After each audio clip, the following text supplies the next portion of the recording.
नमस्कार। एवन तहलका हरियाणा देख रहे हैं आप। एवन पंचायत में आप सभी का स्वागत है। एवन पंचायत में जो मेहमान आज हमारे साथ मौजूद रहेंगे, कैप्टन अभिमन्यु, बीजेपी के राष्ट्रीय प्रवक्ता है। बहुत बहुत स्वागत है कैप्टन अभिमन्यु जी। और इस पंचायत में कैप्टन अभिमन्यु से सवाल जवाब करने के लिए जो पंच मौजूद रहेंगे उनका भी परिचय करवा देते हैं। हमारे साथ वरिष्ठ पत्रकार अरुण जौहर मौजूद रहेंगे। बहुत बहुत स्वागत है अरुण जौहर जी। और हमारे साथ दीपक बंसल मौजूद रहेंगे, वरिष्ठ पत्रकार हैं। एवन इनपुट हेड दीपक सहारण हमारे साथ मौजूद रहेंगे और योगेंद्र शर्मा वरिष्ठ पत्रकार मौजूद रहेंगे। तमाम मेहमानों का, तमाम पंचों का बहुत बहुत स्वागत है। कैप्टन अभिमन्यु जी, सवाल जवाब का सिलसिला शुरू करते हैं। और अच्छी बात यह है कि आप राष्ट्रीय प्रवक्ता हैं, तो राष्ट्रीय मुद्दों पर भी एक दो से आप पे सवाल किए जा सकते हैं। राष्ट्रीय मुद्दा सबसे बड़ा, बीजेपी भी जानती होगी, महंगाई है। अच्छे दिनों का वादा करके आप लोग सत्ता में आए थे, लेकिन महंगे दिन ले आए। ये कैसे अच्छे दिन हुए सर? ये तथ्य ठीक नहीं है। अच्छे दिनों का वायदा किया है, अच्छे दिन आएंगे, अच्छे दिन लाने का प्रयास जारी है। महंगाई के जिन आंकड़ों का जिक्र किया जा रहा है वो मई महीने के हैं जी। और 26 मई को नरेंद्र मोदी जी की सरकार ने शपथ ग्रहण की है।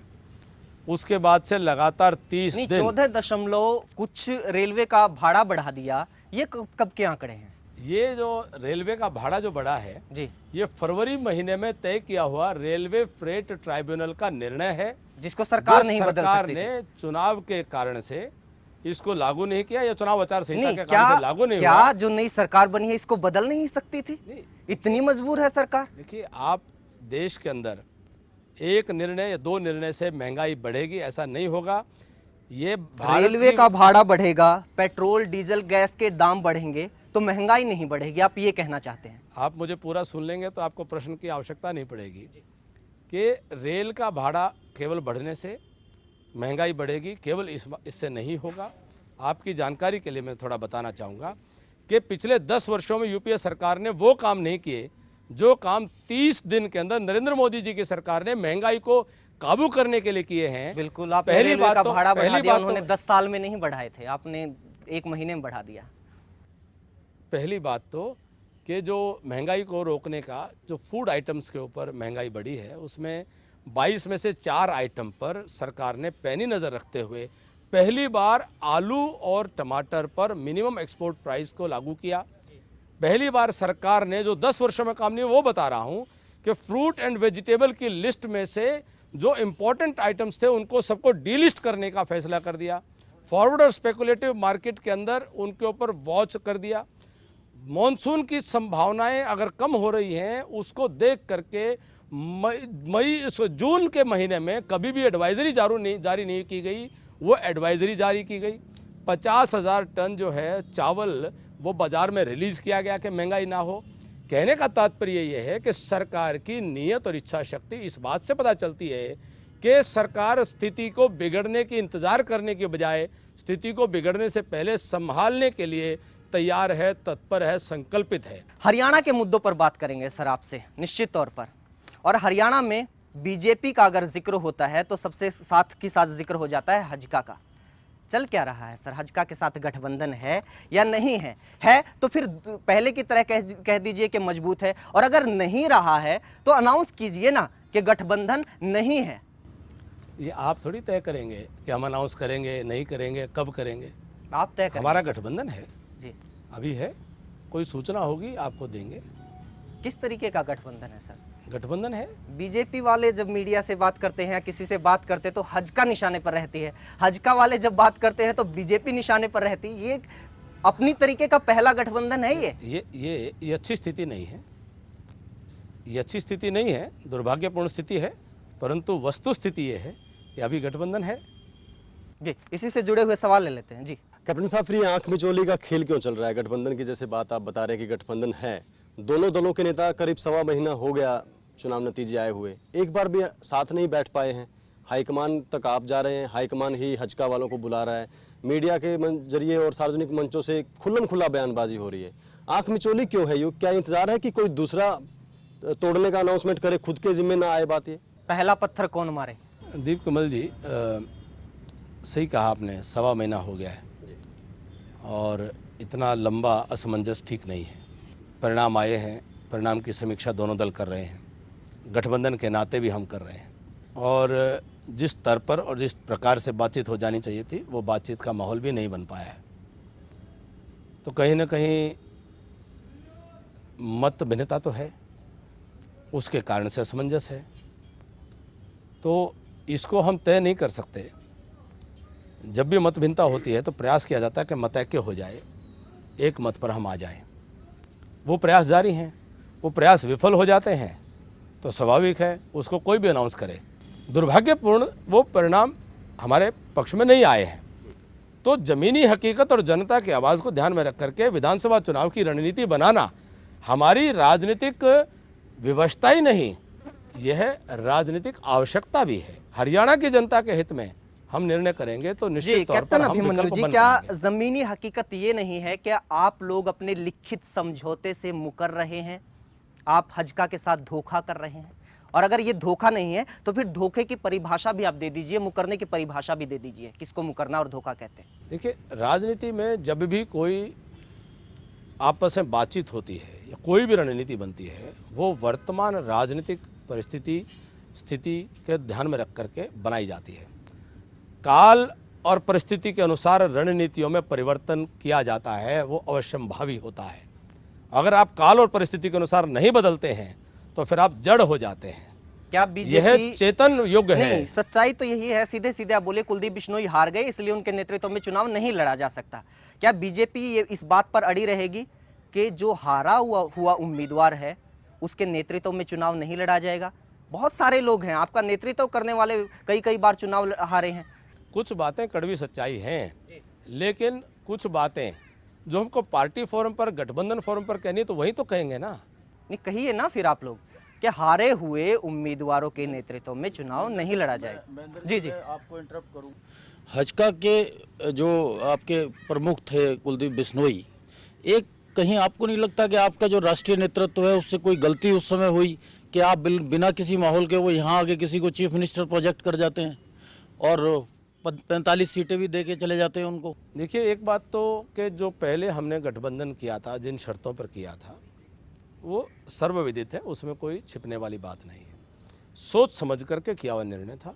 हरियाणा की राजनीतिक स्थिति को, परिस्थिति को ध्यान में रख करके दोनों दल मिल कर के साथ आए, हमने वो गठबंधन की शर्तों को तय किया था। हमने उस गठबंधन को आगे बढ़ाया। हिसार का लोकसभा का उपचुनाव जीता, आदमपुर उपचुनाव जीता, रतिया उपचुनाव में हमारी वोट डबल हुई। उसके बाद आज पहला जो परीक्षा हुई वो लोकसभा के चुनाव में हुई। 3 साल में हमने उनको मुख्यमंत्री के उम्मीदवार के नाते अपना नेता बना करके गठबंधन का उनको सामने रखा। लोकसभा चुनाव नरेंद्र मोदी जी की लहर में हमारी भाजपा की 8 में से 7 सीट हम जीतते हैं और गठबंधन सहयोगी 2 सीट नहीं जीत पाए और हमारे नेता भी अपनी सीट नहीं जीत पाए, तो ये दुर्भाग्यपूर्ण स्थिति बनी है। परंतु उस वक्त हमने निर्णय किया था, सोच समझा हुआ निर्णय था, उस वक्त की काल और परिस्थिति के अनुसार निर्णय था। आज आवश्यकता है कि नए सिरे से सब चीज़ों को देखने समझने। सिरसा सीट किस तरीके से किन परिस्थितियों में हजका को मिली ये आप लोग बेहतर जानते हैं। और दूसरी हिसार की सीट, और हिसार की सीट क्यों हारे उसके पीछे आपके सहयोगी वजह बताते हैं कि आपने विश्वासघात किया, आपने साथ नहीं दिया। नहीं, चंद्रमोहन जी का बयान जो है मुझे पढ़ने को मिला और मुझे लगता है कि उसके बाद उन्होंने शायद उसको कहीं दोहराया भी नहीं होगा। मैं आपको बड़ी जिम्मेदारी से कहता हूं कि अभिमन्यु राजनीति में विरोध करता है तो सीधा और सामने करता है, वैचारिक विरोध है, कभी व्यक्तिगत विरोध किसी से नहीं, उस करता पे आइए ना, सवाल पे आइए ना। दूसरा, मैं सवाल पर आ रहा हूं कि छाती पर वार कर सकते हैं, किसी की पीठ में वार नहीं करते। हिसार लोकसभा के चुनाव में 5 वर्ष पहले चौधरी भजन लाल जी लड़े थे, जहां नारनौंद विधानसभा क्षेत्र से मैंने पिछली बार चुनाव लड़ा था, उनके शायद 14,000 के करीब मत आए थे। 5 साल के अंदर वो मत बढ़ करके 40,000 हो जाते हैं और उपचुनाव के बाद भी आदमपुर में केवल 7,000 वोट बढ़ते हैं और नारनौंद में 12,000 वोट बढ़ते हैं। इस बात का परिचायक है कि एक एक भाजपा का कार्यकर्ता ईमानदारी से वहां लगा था। सर, खांडा शाही टूट गई सर, खांडा खेड़ी में पीछे रह गए हो। देखिए, एक गांव से चुनाव का परिणाम नहीं होता। आपके गांव की बात कर रहे हैं मैं सुन रहा हूं। फिर कैप्टन अभिमन्यु का असर कहाँ गया? फिर नरेंद्र मोदी का असर, उनकी लहर कहाँ गई सर? मैं आपको बताना चाहूँगा, चौधरी भजन लाल जी के खांडा खेड़ी गांव में 114 वोट आए थे। उसको ले जा करके हमने 3,000 की लीड पिछली बार ली थी उपचुनाव में जी। इस बार की राजनीतिक परिस्थितियां कुछ इस प्रकार की बनी कि मात्र 50 से 100 वोट का अंतर रहा है। वो भी उसके उस लिए वक्त जब वोटिंग वाले दिन आप गांव में मौजूद थे सर। मेरा प्रयास रहा, वोट जनता ने देना है, चुनाव हमने भी लड़े हैं। ये तो चुनाव हमने संकेत फिर लड़के भी आ आपके रहे लिए हैं। भी बुरे हैं। चुनाव हमने ये तो भी लड़े हैं। संकेत सर आपके लिए भी बहुत बुरे हैं। अगर नारनौंद वक्त में आपका बताएगा। असर नहीं है वक्त तो ये बताएगा। संकेत आपके लिए बुरे। जी वक्त सर, सवाल। बताएगा। आप चिंता ना करें, आप माइक- भविष्यवाणी माइक कर ऊपर सकते हैं कि 25 अगर पार्टी का निर्णय है, मैं उस पर भविष्यवाणी नहीं करना चाहता। भारतीय जनता पार्टी नारनौंद विधानसभा क्षेत्र 25,000 से कम मतों से नहीं जीतेगी। कहीं मुझे ऐसा लगता है कि बीजेपी के नेताओं में एक सैद्धांतिक राजनीति की बजाय स्वार्थ की राजनीति ज़्यादा आ गई है, इसलिए वो सभी मुख्यमंत्री के दावेदार हैं। सवाल। आप क्या समझते हैं व्यक्तिगत रूप से, या पार्टी के प्रवक्ता हैं आप राष्ट्रीय, आप इस गठबंधन को रखने के पक्ष में हैं?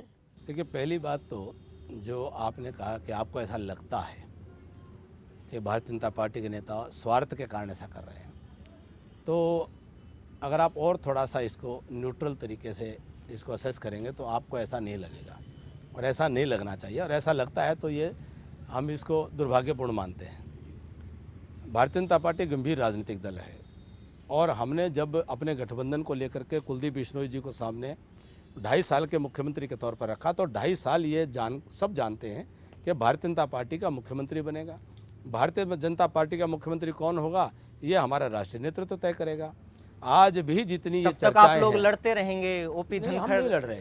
आपको ओपी गलतफहमियां धनखड़ हैं। आपसे आपको लड़ रहे गलतफहमियां हैं, हैं। आप ये मीडिया उनसे के लड़ लिए रहे हैं। समाचार हो सकते हैं।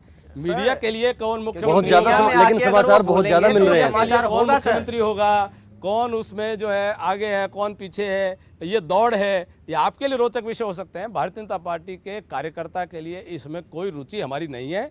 हमारा राष्ट्रीय नेतृत्व जो है वो सही समय पर सही निर्णय दे देगा। आप सोशल निश्चित रहिए। मीडिया इस बात की पुष्टि कर रहा है। आपका भी पेज है और नेताओं का भी पेज है, रामविलास शर्मा का भी पेज है, और सबके साथ नेक्स्ट सीएम ऑफ हरियाणा ये चीज़ जोड़ी जा रही है कहीं ना कमल कहीं। जी, सोशल मीडिया के चरित्र को आप भी जानते हैं, मैं भी समझता हूँ।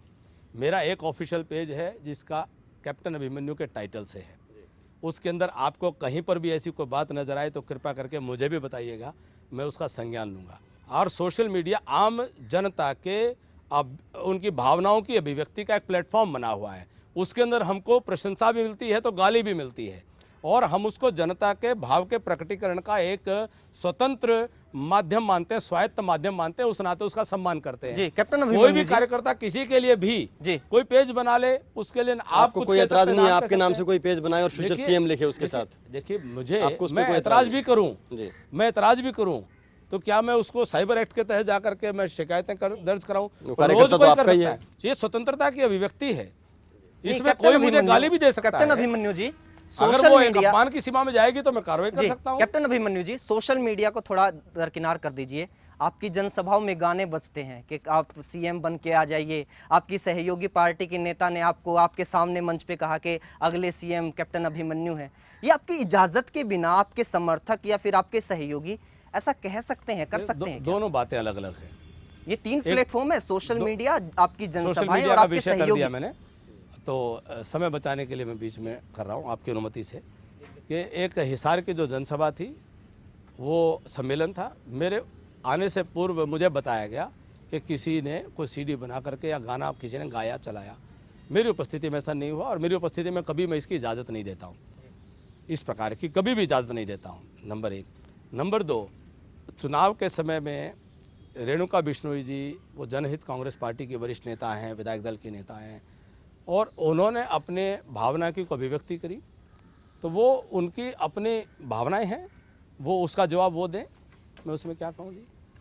कैप्टन साहब, इसी से जुड़ा एक सवाल। 2011 में उपचुनाव होते हैं, कुलदीप बिश्नोई इलेक्शन जीतते हैं गठबंधन के तहत, जब मोदी लहर भी नहीं थी। उसके ठीक 2 साल के बाद फिर दोबारा चुनाव होते हैं, मोदी लहर के सारे भाजपा प्रदेश में 7 सीटें जीत जाती है और आपके गठबंधन सहयोगी हार जाते हैं। क्या लगता है? देखिए, चुनाव उसकी के परिणाम गठबंधन जो की है, कमी रही। चुनाव के परिणाम में उसकी जब समीक्षा करते हैं तो बहुत सारे कारण निकल करके आते हैं।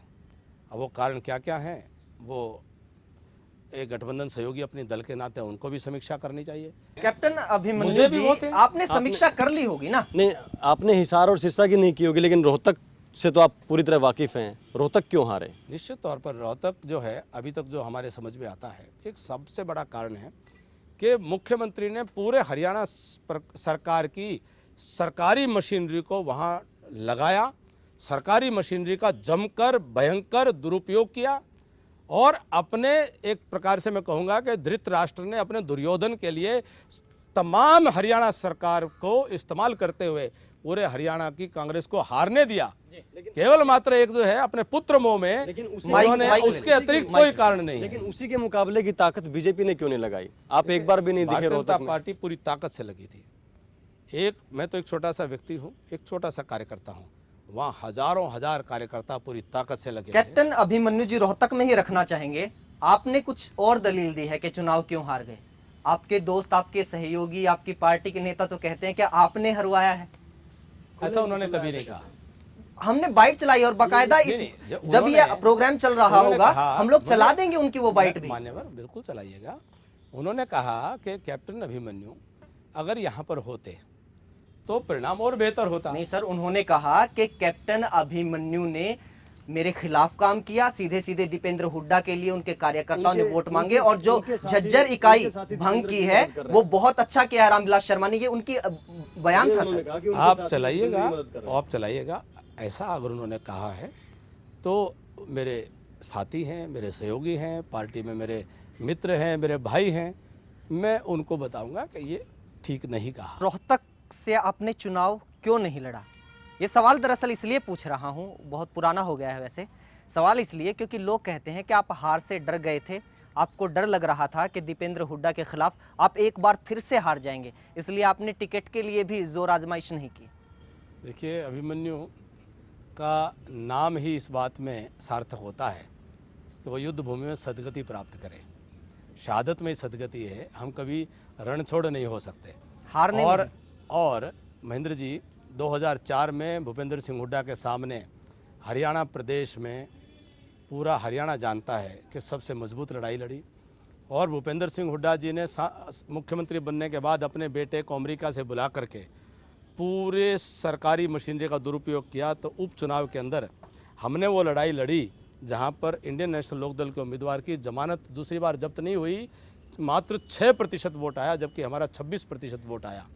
तो हमारा तो हरियाणा में पहचान ही संघर्ष की है और आंधियों के खिलाफ चुनाव लड़े हैं, बिना गठबंधन के चुनाव लड़े हैं। चुनाव से पीछे हटने वाला स्वभाव कोई आप कहेंगे तो भी कोई स्वीकार नहीं करेगा। हुड्डा की आंधी के खिलाफ इस बार भी खड़े हो जाते आप। दीपेंद्र हुड्डा की हरियाणा प्रदेश में या चुनाव क्यों नहीं लड़ा?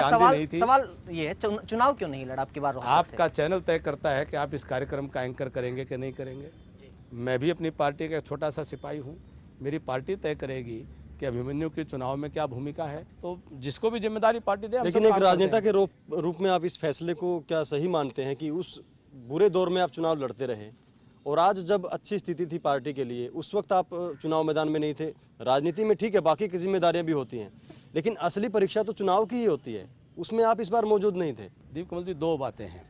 एक तो हम राजनेता जनता की नज़र में हों, हम पार्टी संगठन के एक छोटे से कार्यकर्ता हैं, नंबर 1, और संगठन का आदेश हमारे लिए अंतिम आदेश है।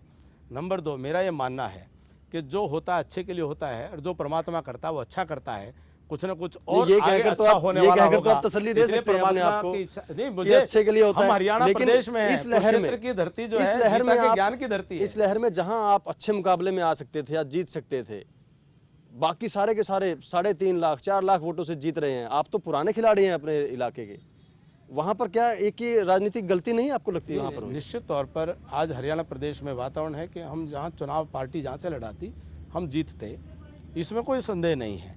परंतु मेरे लिए हार और जीत विषय नहीं है। मेरा पार्टी संगठन जो मेरी भूमिका तय करे वो ज़्यादा महत्वपूर्ण है। पार्टी जीते वो ज़्यादा महत्वपूर्ण है, मैं जीतूँ या न जीतूँ वो विषय नहीं है।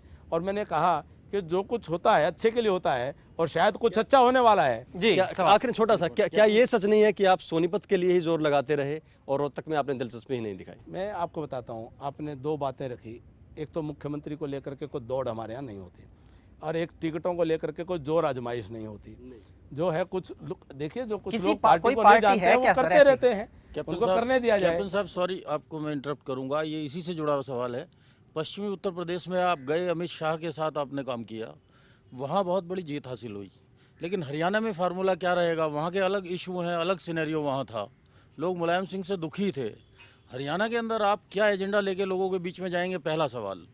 दूसरा सवाल ये है कि आप अभी तक लोकसभा में भाग्य आजमाते रहे, विधानसभा का चुनाव आ गया है, तो क्या बीजेपी के राष्ट्रीय प्रवक्ता हरियाणा के विधानसभा के चुनाव में उतरने जा रहे हैं? दूसरी चीज़, जो सीएम पद की जो दावेदारी है, उसके प्रबल दावेदारों में 2-3-4 नामों में आपका नाम टॉप पे मैं समझता हूँ है, उसके लिए आप क्या कहेंगे? ये कब तक स्थिति आपकी पार्टी क्लियर कर देगी कि कैप्टन अभिमन्यु सीएम के दावेदार हैं, उम्मीदवार हैं, सीएम इन वेटिंग हैं, अनिल विज हैं, या तमाम और लोग लाइन में हैं? तो कब तक ये साफ हो जाएगा? देखिए, आपके सवाल का एक पहला पक्ष जो था कि उत्तर प्रदेश में चुनाव की स्थितियां अलग थी, यहाँ अलग हैं। निश्चित तौर पर हर राज्य की, हर चुनाव की अपनी परिस्थितियां होती हैं, अपने मुद्दे होते हैं और उसी के आधार पर रणनीति बनती है। हरियाणा प्रदेश में 10 वर्षों से कांग्रेस के कुशासन से, भ्रष्टाचार से, घोटालों से और जो एक प्रकार से यहाँ क्षेत्रवाद, जातवाद की राजनीति का भयंकर रूप देखने को मिला है, हर वर्ग हरियाणा में त्रस्त है।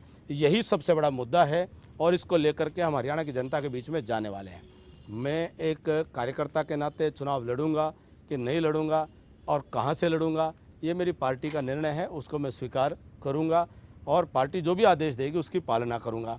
तीसरा है कि मुख्यमंत्री कौन होगा, इतना मैं आपको जिम्मेदारी से दावा कर सकता हूं कि आने वाली दिवाली को हरियाणा प्रदेश का जो नया मुख्यमंत्री चंडीगढ़ में बैठेगा तो वह भारतीय जनता पार्टी का कोई कार्यकर्ता ही होगा। जी, सवाल कैप्टन साहब, सवाल ले लें, सवाल। एक सवाल। प्रश्न ये है कि जब से हरियाणा बना 1 नवंबर 1966 से, जनसंघ थी या अब भारतीय जनता पार्टी है, कभी भी इस स्थिति में नहीं रही कि वो पूर्ण बहुमत से कभी सरकार बनाने की स्थिति में आ सकने का सोच भी सकी हो।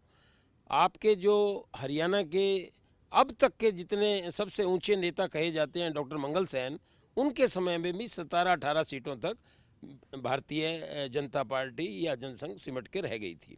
आज ऐसा क्या आपका कोई कैडर बढ़ गया है या आपको हरियाणा की जनता से ऐसी सूंघ आ रही है कि वो हमें पूर्ण बहुमत से सरकार बनाएंगे? क्योंकि आपका हर नेता, जो भी राज्य स्तर का नेता है, वो कहता है हम 52 सीटों पे जीते हैं और अब पूर्ण बहुमत से हम हरियाणा विधानसभा में आएंगे, जबकि हरियाणा का इतिहास ये कहता है आपके कि सवाल आप में ही कभी आपका पूर्ण उत्तर बहुमत दे में। दिया है। सवाल। आपके प्रश्न ने ही आपके तमाम उत्तर दे दिए हैं।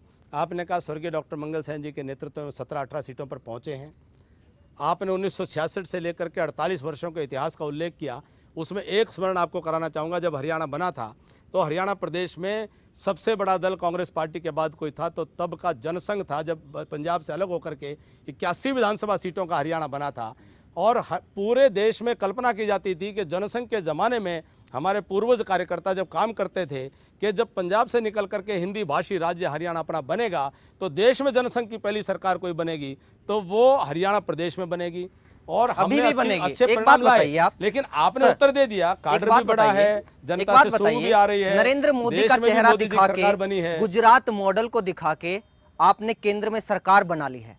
लेकिन जिस गुजरात मॉडल को लागू करने की पूरे देश में बात आप कर रहे हैं, उस गुजरात मॉडल को लेकर मुख्यमंत्री लोगों को डराते हैं। अगर बीजेपी की सरकार बनी तो हरियाणा में गुजरात मॉडल लागू हो जाएगा और हरियाणा 14वें-15वें नंबर पर चला जाएगा, जो आज गुजरात से कई मायनों में और कई आंकड़ों में मेरी बहुत ज्यादा आगे है। मुख्यमंत्री को खुली चुनौती है, मुख्यमंत्री मेरी चुनौती को स्वीकार करे, अपनी मर्जी का स्थान, अपनी मर्जी का समय और यहाँ तक कि अपने गांव सांघी के अंदर भी चर्चा करना चाहते हैं या रोहतक में अपने घर के सामने डी पार्क पर भी चर्चा करना चाहते हैं, तो मैं गुजरात मॉडल हरियाणा मॉडल के बीच की चर्चा करने के लिए मुख्यमंत्री के साथ मैं तैयार हूं। अखबार पढ़ते मोदी होंगे जी आप? को सामने रख अखबार करके, पढ़ते होंगे आप? मोदी जी को सामने नहीं। रख करके देश में लड़ा, गुजरात मॉडल को सामने अखबार रख आप के देश पढ़ते में लड़ा होंगे? और यहाँ पर भी सर, गुजरात मॉडल को लागू करके अखबार आप हरियाणा पढ़ते की होंगे जो सर? झूठ मुख्यमंत्री के प्रपंच है, छल नहीं, है, आप कपट है, अखबार पढ़ते उसको होंगे? उजागर करेंगे। अखबार आप पढ़ते और होंगे? रोज करते जाएंगे, रोज एक झूठे आंकड़ा, विज्ञापन, रोज एक झूठे आंकड़ा विज्ञापन बताइए आप, उसमें रोज पैसे दे एक करके मीडिया में नहीं, विज्ञापन आप बताइए छपाए जा रहे हैं। उसमें से ये जनता आंकड़ा ने झूठा नकार है। दिया मुख्यमंत्री नहीं, को, आप बहस नैतिक बल खो चुके नहीं, हैं,